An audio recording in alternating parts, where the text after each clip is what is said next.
Assalamualaikum warahmatullahi wabarakatuh.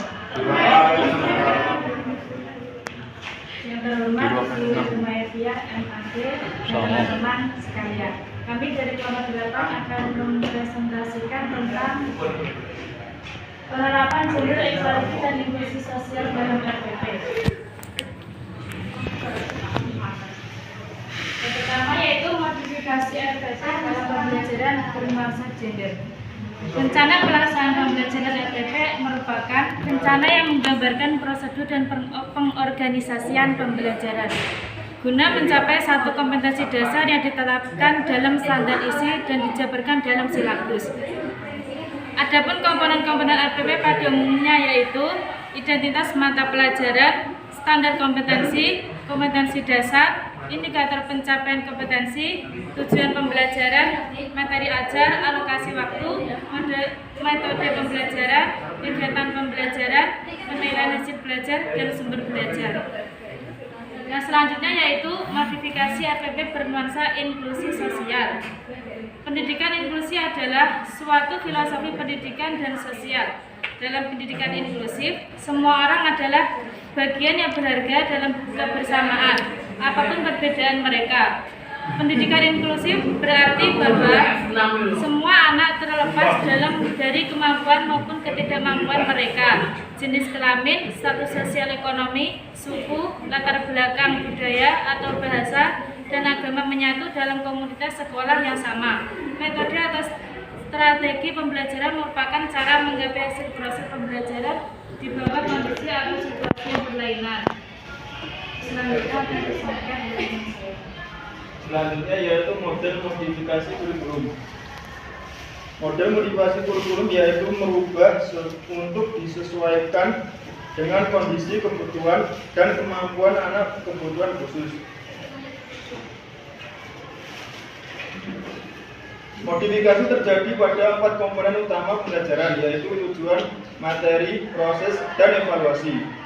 Untuk menjamin efektivitas pengembangan kurikulum dan sistem pembelajaran, Kepala Madrasah sebagai pengelola program pembelajaran bersama tenaga kependidikan lain harus menjabarkan isi kurikulum secara lebih rinci dan operasional ke dalam program tahunan, semester, dan bulanan.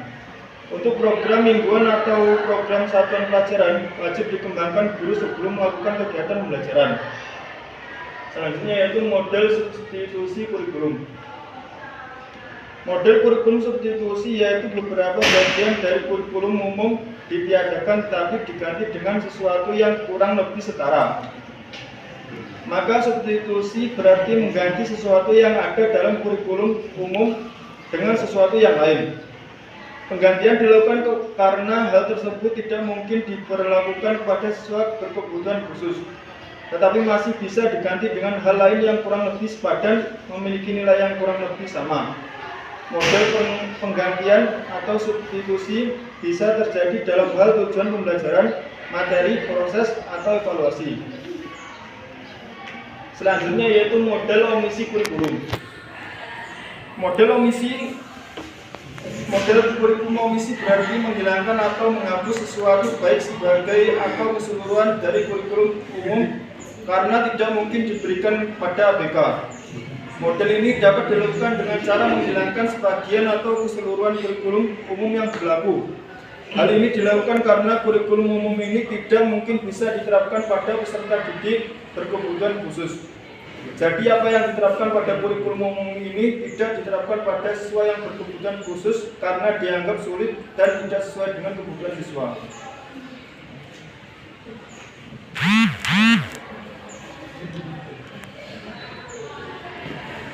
Baik, selanjutnya kita akan membuat 3 kelompok. Mbak Ulfa. 2, 3. 1, 2,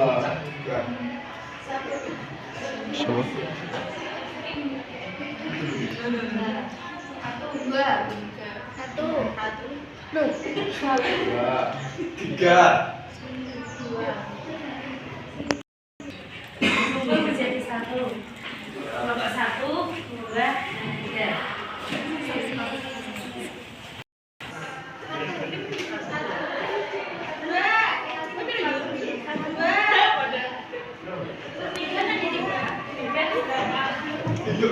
Pro,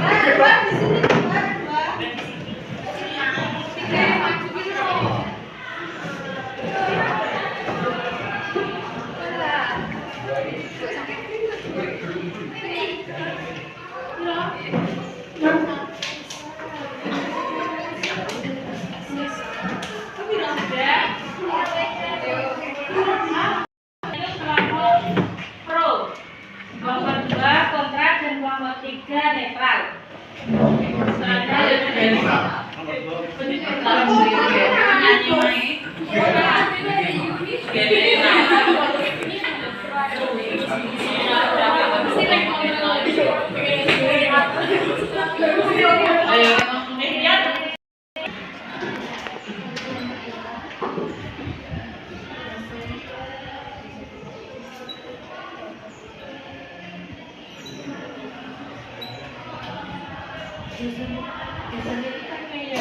Yaitu kurikulum merdeka disebut cocok untuk anak berkebutuhan khusus. Bagaimana pendapat kalian? Silakan. Ya, saya mulai kurikulum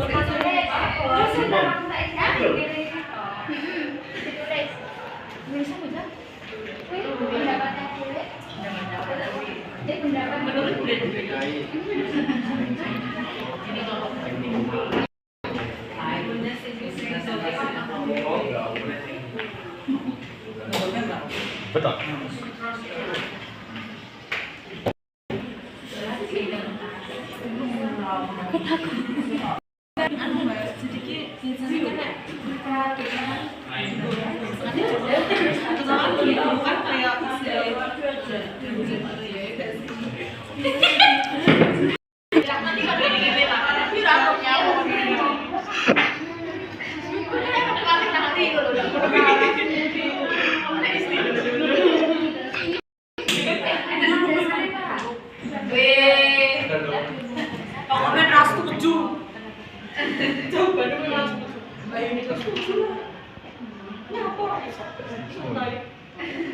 terus dalilnya payu kalah Kadang-kadang Ayo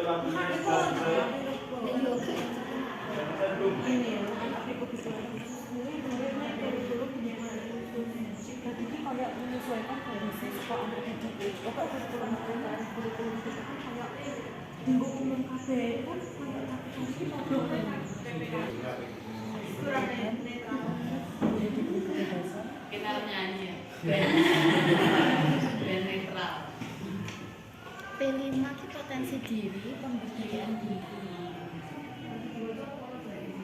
Kurikulum adaptif.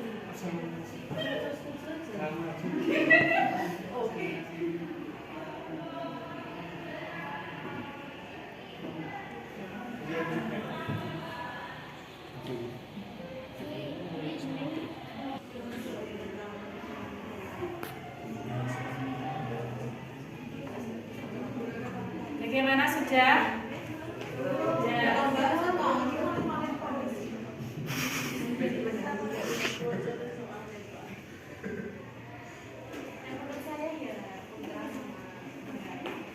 Saya kasih waktu 2 menit lagi.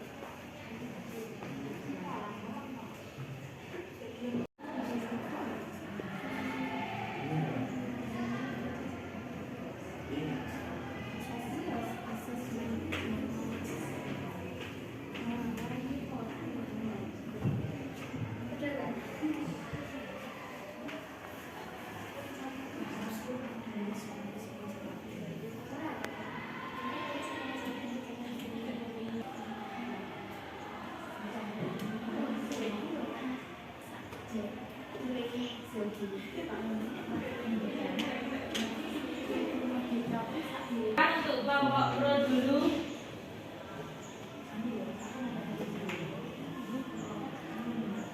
Gimana?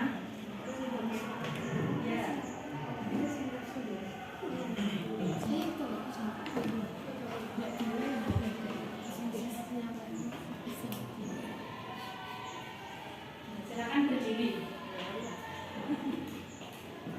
Ya, izin menyampaikan dari hasil diskusi tim pro itu terkait dengan kurikulum merdeka disebut cocok untuk anak berkebutuhan khusus, kami pastinya setuju karena Yang pertama, kami tadi melihat artikel yaitu tentang penelitian hasil implementasi kurikulum Merdeka itu dari Kemendikbud.go.id. Itu dari risetnya itu memperoleh 95% implementasi kurikulum Merdeka itu cocok diterapkan di sekolah dan itu menghasilkan hasil yang memuaskan baik dari pihak guru maupun pihak siswa. Nah, itu riset yang kami dapat dari Kemendikbud.go.id. Nah, kemudian untuk implementasi dari kurikulum Merdeka ini juga memiliki beberapa kebebasan ya, untuk guru diberikan kebebasan untuk menentukan berbagai macam bentuk kegiatan, metode, media dan lain sebagainya untuk bahan pembelajaran. Nah, selanjutnya akan dijelaskan oleh Bapak.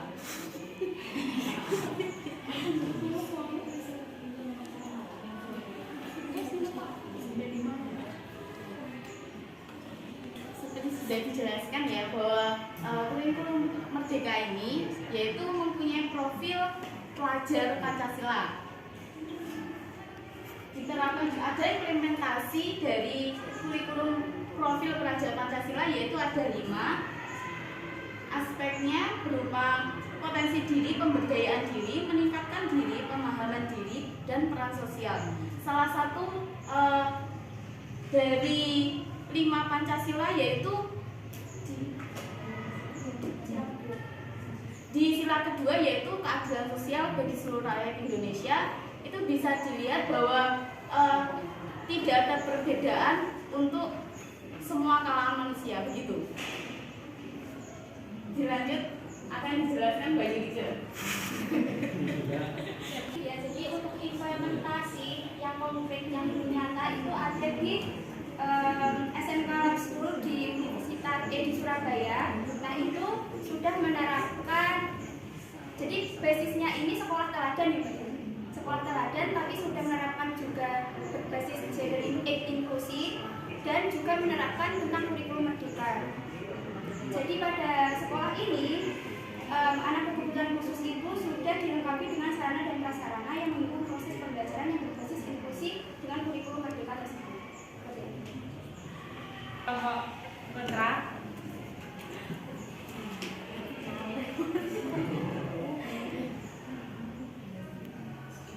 Mungkin yang netral dulu aja. Netral.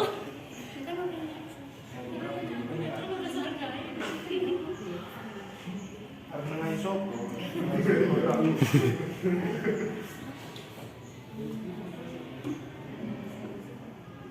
Kontra ya. Sebelumnya kami ingin mengetahui apakah kurikulum Merdeka di sini itu berbeda dengan kurikulum yang sudah ada, ataukah kurikulum Merdeka di sini untuk anak berkebutuhan khusus, apa membedakan gitu? Karena apa ya, anak berkebutuhan khusus itu benar-benar sulit. Nanti kalau kurikulumnya sama itu malah jadi kesulitan. Nah, yang jadi pertanyaan, apakah kurikulum Merdeka di sini berbeda dengan kurikulum Merdeka yang sudah ada? Mungkin dari kontrak masih seperti itu. Maaf, ini dari kontrak ada tambahan. Mohon didengarkan. Mohon didengarkan. Ya, seperti ini ya teman-teman. Dari awal kita memasuki, dari awal kita mempelajari gender sosial inklusi, kita itu belum pernah mengulas terkait batasan-batasan antara anak berkebutuhan khusus dan anak normal ketika disatukan di dalam kelas itu ada nggak batasan-batasan, misalnya kayak anak berkebutuhan khusus yang dicampur satu kelas oleh dengan yang normal itu yang seperti anak yang seperti apa, terus nah itu dari awal itu kita belum membahas sampai di situ. Terus ya pokoknya seperti itu ya, dari awal itu kesalahan kita belum diskusi terkait batasan-batasan itu kan ya, nggak mungkin ya mohon maaf ketika anak berkebutuhan khusus yang lebihnya itu tunarungu atau apa terus dicampurkan dengan ya sama anak normal itu gimana? kita belum mengulas terkait hal tersebut. Dan yang kita pelajari beberapa minggu yang lalu itu ya hanya terkait gender sosial inklusi, terus kesetaraan gender dan sebagainya. Pendidikan khusus adalah kurikulum bagi peserta didik berkelainan atau berkebutuhan khusus yang mengikuti pendidikan pada satuan pendidikan khusus atau satuan pendidikan reguler, bertujuan untuk mengembangkan potensi peserta didik agar optimal sesuai kemampuannya.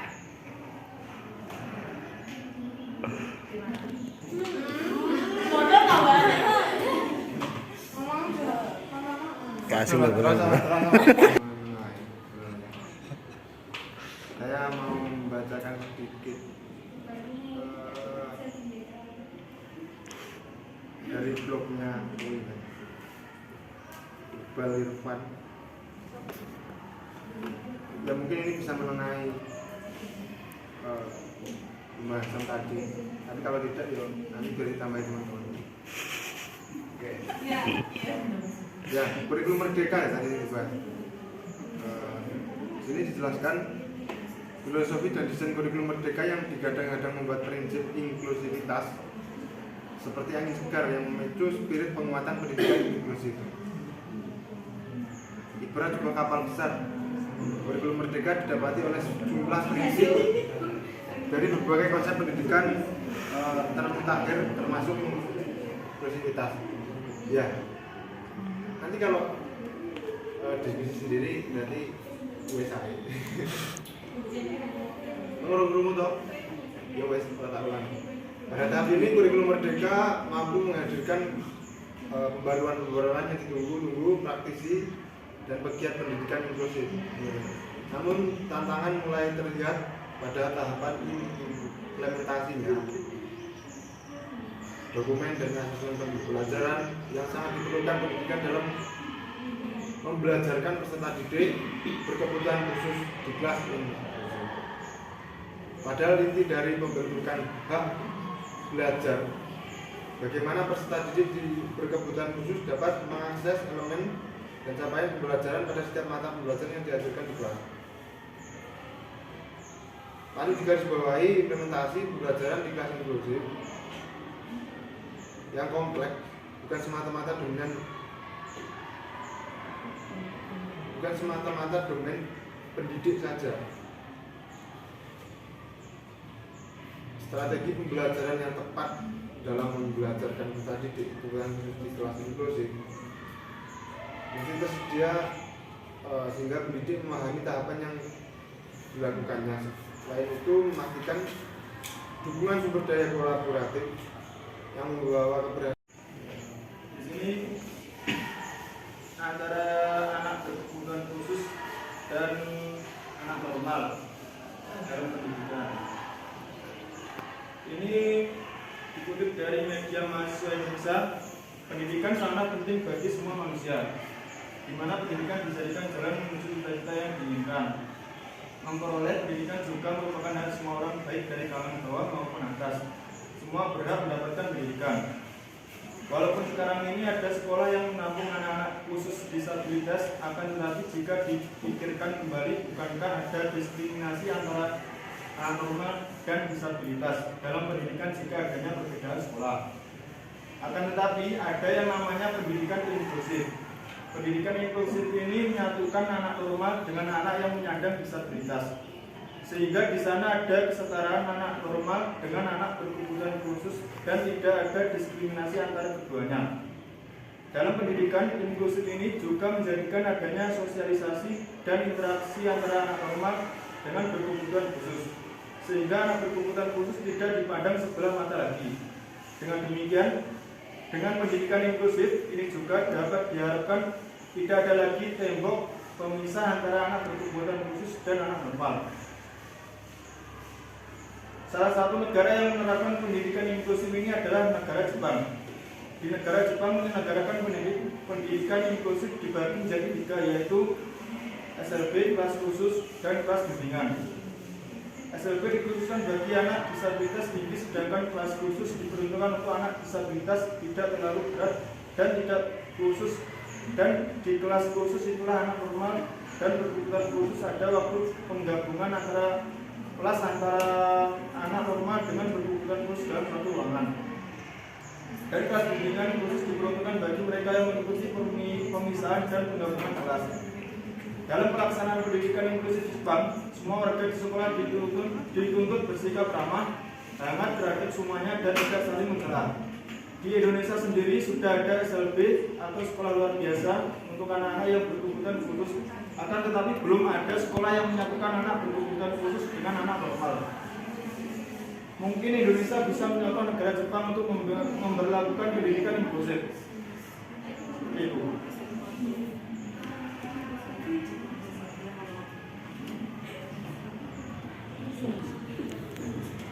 Dari nomor 8. Kalau tidak ada kurang dan lebihnya, mohon maaf. Wassalamualaikum warahmatullahi wabarakatuh.